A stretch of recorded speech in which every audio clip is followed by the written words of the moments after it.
Hello students, YouTube channel में आपका एक बार फिर से स्वागत है। उम्मीद है आप घर पे स्वस्थ होंगे, सुरक्षित होंगे, घर से बाहर ना निकले। मेहता ग्रुप ऑफ एजुकेशन ने यह बहुत ही अच्छी पहल की है। और बच्चों, आप इस लॉकडाउन में घर पे रहकर इन जो वीडियो हैं जो सर ने और मेहता ग्रुप ऑफ एजुकेशन ने जो आपके लिए ऑनलाइन क्लास स्टार्ट की है, उसका आप अधिक से अधिक फ़ायदा उठाइए। तो बात करते हैं। देखिए स्टूडेंट्स, हम बात कर रहे थे यहाँ पे कि लैंगिक जनन की बात कर रहे थे। और लैंगिक जनन में हमने ये कहा है कि लैंगिक जनन में दो प्रक्रियाएं होती हैं। एक तो अर्धसूत्री विभाजन जो युग्मक निर्माण के लिए आवश्यक है, और दूसरा है युग्मक संलयन यानी अर्थात निषेचन। तो अर्धसूत्री विभाजन युग्मक निर्माण के लिए आवश्यक है। तो एक तरीके से हमने यहाँ पे नर जनन भाग के बारे में पूरी बातें पढ़ी हैं और नर युग्मक तक हम पहुंचे हैं। अब हम बात करेंगे यहाँ पे मादा जनन भाग।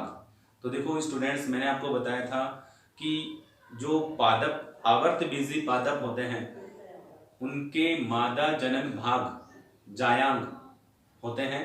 तो हम बात करते हैं यहाँ पे। देखिए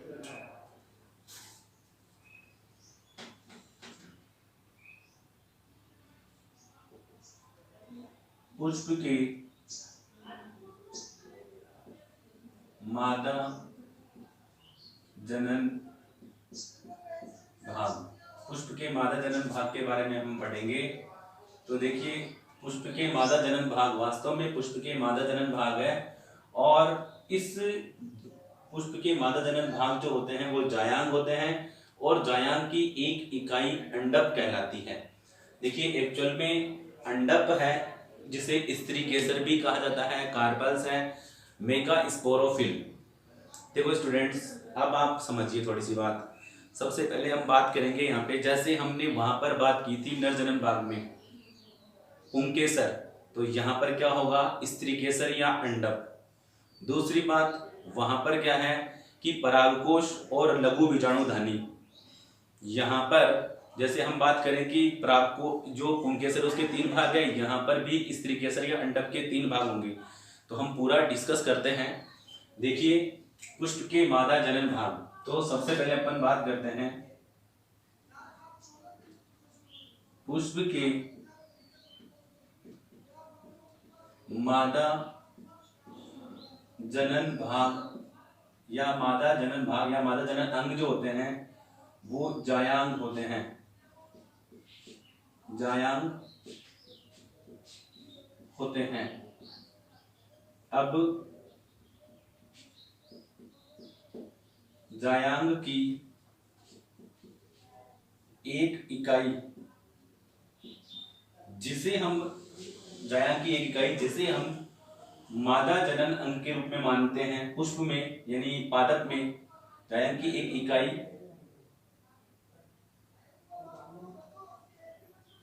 अंडक या स्त्री केसर कहलाती है। अंडक या स्त्री केसर कहलाती है। अब अंडक या स्त्री केसर होता है अंडक। देखिए स्टूडेंट्स, अंडक को मेगा स्पोरोफिल भी कहा जाता है, गुरु बीजाणु पर्ण, गुरु बीजाणु पर्ण भी कहते हैं। देखिए हम बात करते हैं यहाँ पे, मैंने आपको बताया कि पुष्प के मादा जनन भाग जायांग, और जायांग आप इस जायांग की एक इकाई जो होती है वो अंडक, स्त्री केसर, कार्पल्स, स्त्री केसर अंडक कहलाती है। अंडक को मेगा स्पोरोफिल यानी अंडक जो है कार्पल्स है उसे मेगा स्पोरोफिल भी कहते हैं। अब देखिए हम बात करते हैं यहाँ पे। देखिए कि जो जायांग होता है यानी पुष्प में जायांग जो होते हैं वो एक से यानी जो जायांग होते हैं उन जायांग के अंदर अंडक संख्या में एक भी हो सकते हैं और एक से अधिक भी हो सकते हैं। जब ये संख्या में अधिक हो और अलग अलग हो तो इन्हें कहा जाता है व्युत्तांडपी, व्युत्तांडपी, एपोकार्पस। और जब ये संख्या में अधिक हो और एक साथ जुड़े हुए हो, परस्पर जुड़े हुए हो, तो इन्हें युक्तांडपी कहा जाता है, सिनकार्पस। अब देखिए अपन बात करते हैं कि स्त्री केसर या अंडक जो होता है उसके 3 भाग होते हैं। स्त्री केसर या अंडक के 3 भाग होते हैं। सबसे शीर्ष वाले भाग पर जो होता है वो वर्तिकाग्र होता है, नलिका रूपी संरचना जो होती है वो वर्तिका होती है, और आधारीय भाग फूला हुआ होता है उसे अंडाशय कहते हैं। देखो स्टूडेंट्स, मैं आपको चित्र में भी बताऊंगा, इसको डायग्राम से बताएंगे। तो सबसे पहले हम बात करते हैं यहाँ पे कि जब यानी अंडक को गुरु बीजाणु पर्ण भी कहते हैं, अंडक यानी कार्पल्स को मेगा स्पोरोफिल भी कहा जाता है। अब देखिए हम बात करते हैं यहाँ पे जायांग में अंडक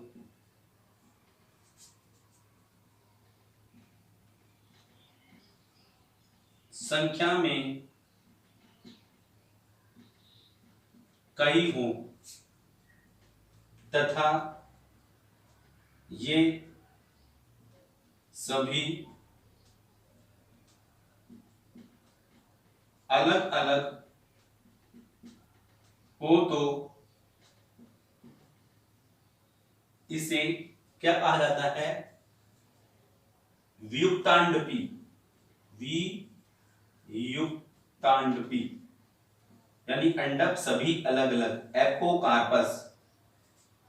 और यदि अंडक सभी यानी संख्या में अधिक हो और परस्पर जुड़े हुए हो तो इन्हें कहा जाता है युक्तांडपी, सिनकार्पस।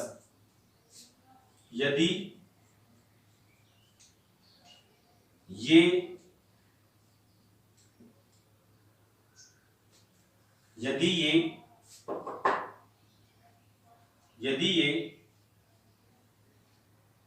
अधिक होते हैं, यदि ये अधिक होते हैं तथा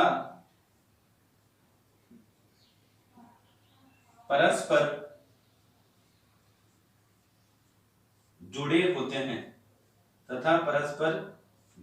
होते हैं, तो इन्हें युक्तांडपी कहा जाता है। देखिए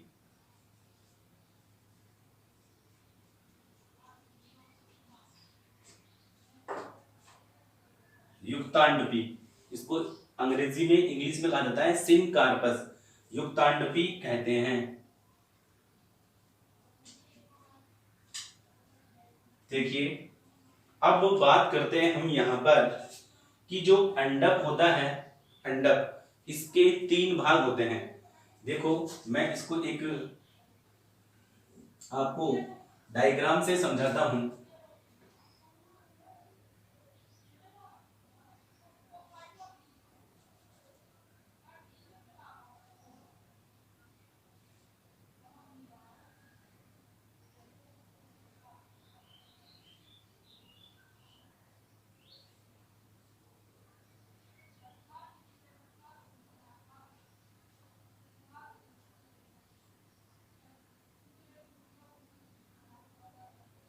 देखो स्टूडेंट्स, मैंने यहाँ पे एक अंडक को रिप्रेजेंट करने वाली संरचना बताई है।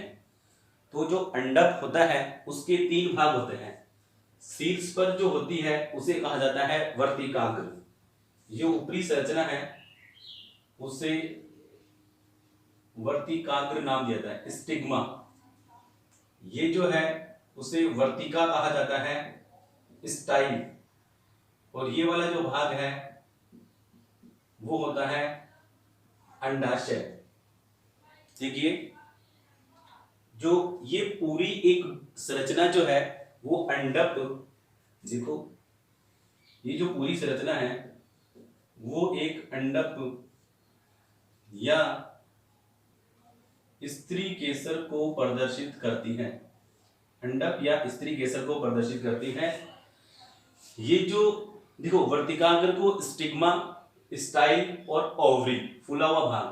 अब जो अंडक या स्त्रीकेसर होते हैं उसके 3 भाग होते हैं, वर्तिकाग्र, वर्तिका तथा अंडाशय। वर्तिकाग्र, वर्तिका तथा अंडाशय। हम बात करते हैं यहाँ पे कि जो अंडक है उसके बारे में बात करते हैं, पूरी बात कर रहे हैं। तो देखिए सबसे पहले हम बात करते हैं वर्तिकाग्र की। देखो सबसे पहले बात करते हैं वर्तिकाग्र। वर्तिकाग्र क्या काम करती है कि परागण की क्रिया के समय, परागण की क्रिया के समय पराग कणों को ग्रहण करने का कार्य कौन किसके द्वारा किया जाता है, वर्तिकाग्र के द्वारा। ये हम आगे के चैप्टर में पढ़ेंगे कि परागण क्या होता है। मैं आपको एक छोटी सी उदाहरण की सहायता से बता देता हूं। देखिए स्टूडेंट्स कि ये आप ऐसे समझो, क्योंकि हम लैंगिक जनन पढ़ रहे हैं, यहां पर मादा युग्मक होगा, यहां पर मादा युग्मक होगा, और आपको मैंने ये स्ट्रक्चर बताई थी। इसके अंदर परागकण और परागकण के अंदर क्या होता है, नर युग्मक। तो ये परागकण यहां से यहां पे पहुंचते हैं, परागकण यहां से यहां पर पहुंचते हैं, तो इस प्रक्रिया को नाम दिया जाता है परागण। पराग कणों का परागकोश से वर्तिकाग्र पर स्थानांतरण की प्रक्रिया क्या कहलाती है, परागण। परागण एक प्रक्रिया है और परागकण पोलेन ग्रेन, पोलिनेशन एक प्रोसेस है, जबकि पोलेन ग्रेन एक सेल होती है। तो यहां से परागकण इसके ऊपर पहुंचेंगे। ये जो भाग होता है इसको स्टिग्मा कहते हैं। ये स्टिग्मा परागकणों को करती है, ग्रहण करने का कार्य करती है। तो स्टिग्मा की लाइन यानी इसका कार्य समझ में आया आपको कि स्टिग्मा क्या काम कर रही है, परागण की क्रिया के समय, परागण की क्रिया के समय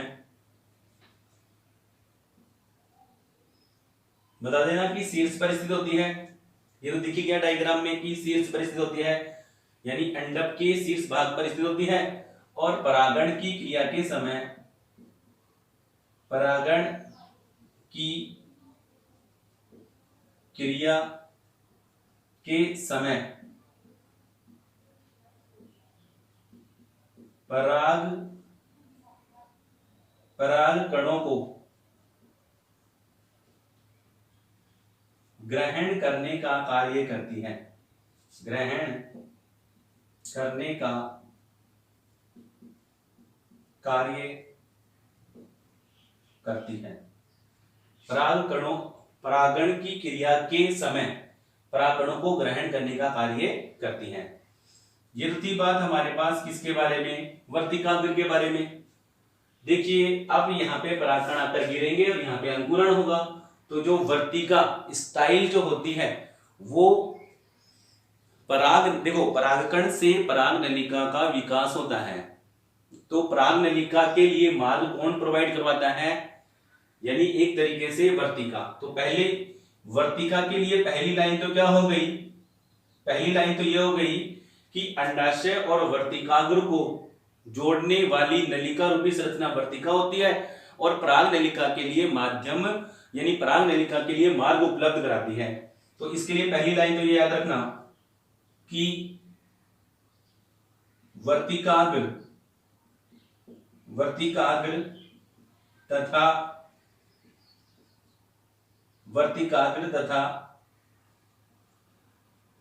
अंडाशय को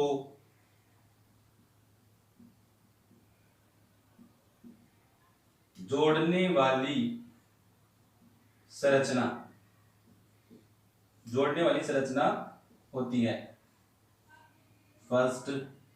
दूसरी बात क्या बतानी है वर्तिकाग्र में, कि जो वर्तिकाग्र होती है, वर्तिकाग्र जो है वो पराग नलिका के लिए एक माध्यम उपलब्ध कराती है। वर्तिका पराग नलिका के लिए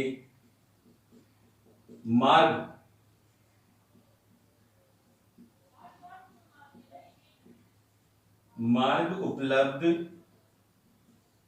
कराती है। देखो आपको क्या क्या बताया है। सबसे पहले आपको बताया कि मादा जनन भाग के बारे में हम पढ़ रहे हैं। तो मादा जनन भाग जो है, मादा जनन भाग जो है उसमें सबसे पहले हमने पढ़ा जायांग, और जायांग की एक इकाई जो है, जायांग की एक यूनिट जो है वो स्त्री केसर या अंडप कहलाती है।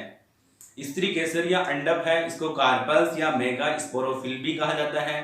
अब बात करते हैं यहाँ पे कि जो यदि जो अंडप है संख्या में बहुत सारे हों और ये अलग अलग हों तो इन्हें युक्तांडपी यानी एपोकार्पस, और जब ये परस्पर जुड़े हुए हों तो इन्हें सिनकार्पस या युक्तांडपी कहा जाता है। नेक्स्ट अपन ने बात की कि अंडप जो है, अंडप उसके कितने भाग होते हैं? 3 भाग। शीर्ष वाले भाग को क्या नाम दिया गया है? वर्तिकाग्र। मध्य का जो भाग है वर्तिका, और आधारीय फूला हुआ भाग अंडाशय। तो देखिए ये स्ट्रक्चर, ये एक अंडक को बता रहा है, वर्तिकाग्र, वर्तिका और अंडाशय। इसका एक स्क्रीनशॉट लीजिए, फिर हम आगे बात करते हैं।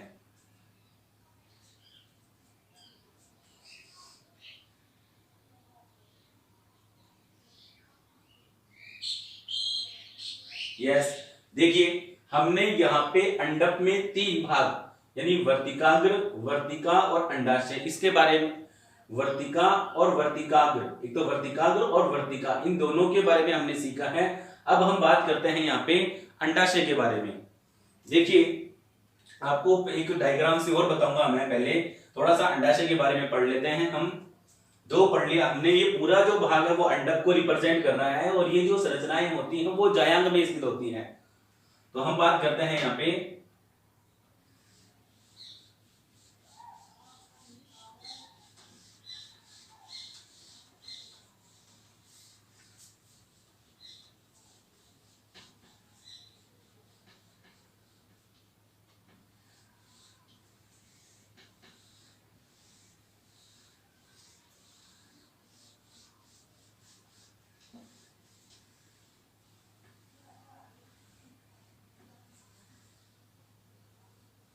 देखिए हम बात करते हैं यहाँ पे,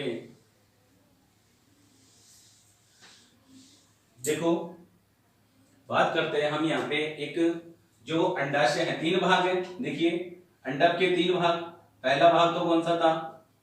वर्तिकाग्र, जो हमने पढ़ा है। दूसरा भाग कौन सा था? वर्तिका। देखिए वर्तिकाग्र को क्या नाम दिया गया है? वर्तिकाग्र को नाम दिया गया है स्टिग्मा, स्टाइल। और नेक्स्ट जो तीसरा भाग है वो है अंडाशय, तो अंडाशय को ओवरी कहा जाता है। अब हम बात करते हैं अंडाशय के बारे में। तो देखिए सबसे पहले बात यहाँ पर यह है, अंडाशय के बारे में मैं पहले बोल के बता देता हूं आपको। देखिए आप ये बताओगे कि जो अंडाशय होता है यह स्त्री केसर का आधारीय भाग होता है, यानी स्त्री केसर का या अंडक का आधारीय फूला हुआ भाग अंडाशय कहलाता है। अंडाशय में कई गोलाकार संरचनाएं पाई जाती हैं जिन्हें बीजांड यानी ओव्यूल कहा जाता है। ओव्यूल वही संरचना है, यानी ओव्यूल का दूसरा जो नाम है उन्हें गुरु बीजाणुधानी कहते हैं। देखिए वहां पे लघु बीजाणुधानी थी, यानी परागकोश जो है कि उसके अंदर क्या पाई जा रही थी? लघु बीजाणुधानी। अंडाशय के अंदर देखो वहां पर परागकोश है, यहाँ पर क्या है? अंडाशय। और अंडाशय के अंदर क्या है? गुरु बीजाणुधानी। वहां पर परागकोश, परागकोश के अंदर क्या थी? लघु बीजाणुधानी। तो आपको समझ में आना चाहिए, वहां पे लघु बीजाणु बना था, यहाँ पे क्या बनेगा? गुरु बीजाणु। तो बात समझ में आ गई होगी आपको। सबसे पहले हम बात करते हैं,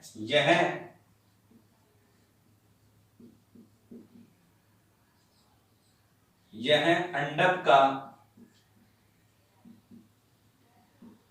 आधारीय फूला हुआ भाग होता है। आधारीय फूला हुआ भाग होता है, यह अंडक का आधारीय फूला हुआ भाग होता है। इसमें कई गोलाकार संरचना पाई जाती हैं देखो अंडाशय में गोलाकार संरचना पाई जा रही है, अंडाशय में गोलाकार संरचना पाई जा रही है। अब इन गोलाकार जो संरचना है, इन गोलाकार संरचना को नाम दिया जाता है बीजांड।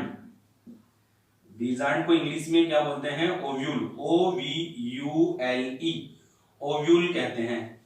और बीजांड को ही बीजांड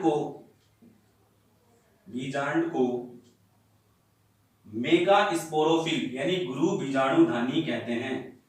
गुरु बीजाणुधानी भी कहते हैं। अब देखिए कि ये जो बीजांड होता है वो अंडाशय में जिस स्थान से या बीजांडासन जो होता है, बीजांड या अंडाशय जिस संरचना पर टिका होता है उसको बीजांडासन कहते हैं। तो हम बात कर रहे हैं कि बीजांड है वो बीजांडासन पर एक व्रंतनुमा संरचना से जुड़ा होता है जिसे बीजांड व्रंत कहते हैं। देखिए हम बात करते हैं यहां पे कि जो बीजांड होता है, बीजांड देखिए बीजांड देखिए स्टूडेंट्स, बीजांड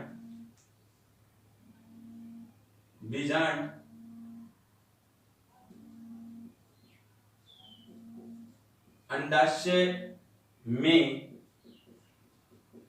एक व्रंतनुमा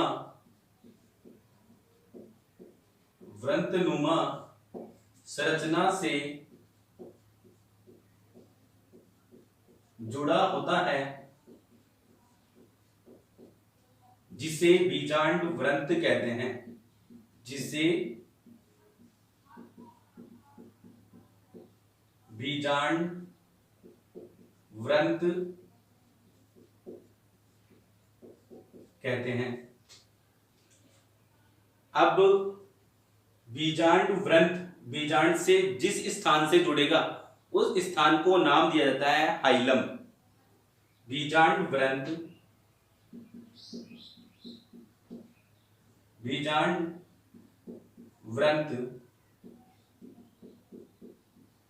बीजांड से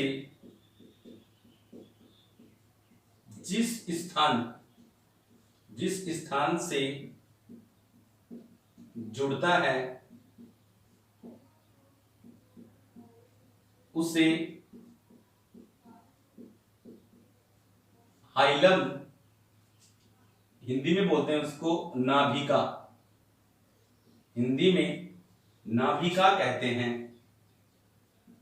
होता क्या है कि कभी कभी जब बीजांड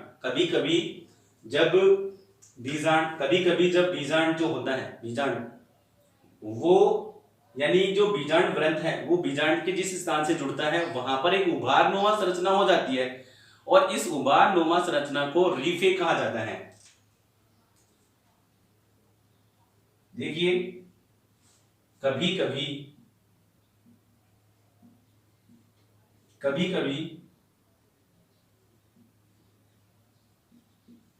बीजांड व्रंत बीजांड से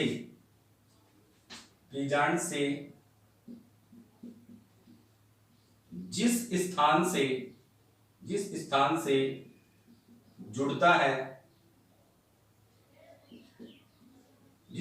जुड़ता है वहां उभारनुमा संरचना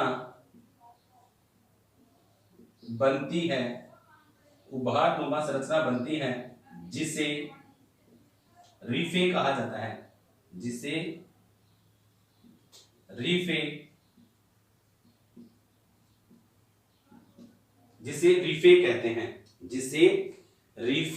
कहते हैं। देखिए स्टूडेंट्स, हम बात कर रहे थे यहाँ पे कि पुष्प के मादा जनन भाग। तो पुष्प का मादा जनन भाग जो है वो क्या है? हमने बात की जायांग, और जायांग में भी फिर हमने किसके बारे में पढ़ा, अंडक के बारे में। और जो अंडक या स्त्री केसर होता है उसके कितने भाग होते हैं, 3। तीसरा जो भाग है वो अंडाशय, यानी यह अंडक का आधारीय फूला हुआ भाग है जिसे अंडाशय कहा गया है।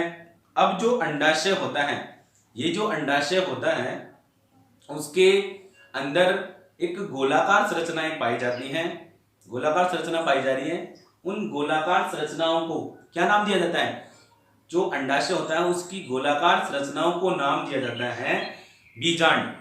अब बीजांड जो होता है, बीजांड जो है उसे गुरु बीजाणुधानी भी कहा जाता है। बीजांड जो होता है उसे गुरु बीजाणुधानी भी कहा जाता है। देखिए, बीजांड को गुरु बीजाणुधानी भी कहा जाता है। बीजांड अंडाशय में एक वृंतनुमा संरचना से जुड़ा होता है, जिससे ये जो बीजांड वृंत कहते हैं, जो बीजांड होता है वो अंडाशय में एक वृंतनुमा संरचना से जुड़ा है जिसे बीजांड वृंत कहते हैं। और बीजांड वृंत बीजांड से जिस स्थान से जुड़ेगा उस स्थान को नाम दिया गया है हाइलम या नाभिका। कभी कभी ये बीजांड वृंत बीजांड से जिस स्थान से जुड़ता है वहां पर एक उभारनुमा संरचना बन जाती है, और ये उभारनुमा संरचना है जिसे क्या कहते हैं, रीफे कहा जाता है। रीफे, हाइलम और ये बीजांड वृंत, ये एक तरीके से बीजांड के भाग हैं। अब मैं आपको थोड़ी सी बात बता देता हूं, एक डायग्राम में जो अभी मैंने बताया था कि हम बात कर रहे थे यहाँ पे। तो देखिए स्टूडेंट्स,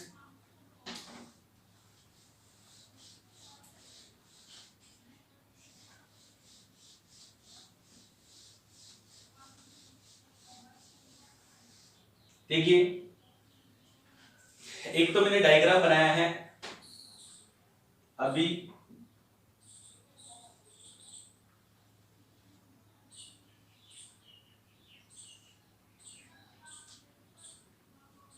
एक तो ये है। अगर इसका कट सेक्शन देखते हैं हम, यहां से कट सेक्शन देखते हैं तो ये डायग्राम इस प्रकार बनता है। देखिए आप,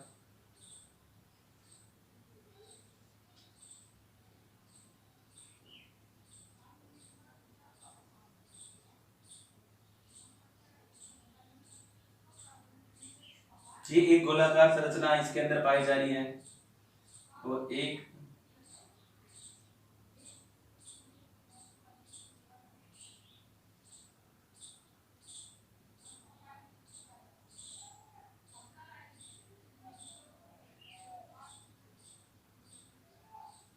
ये पाई गई, और एक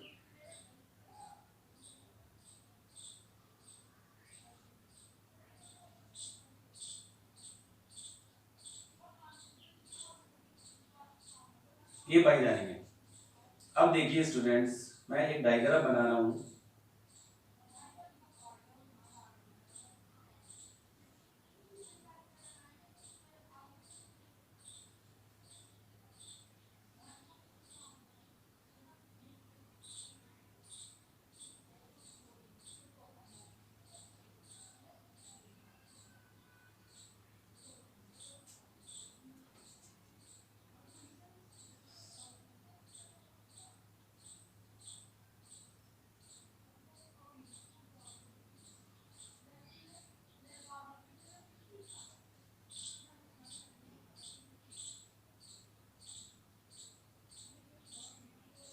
देखिए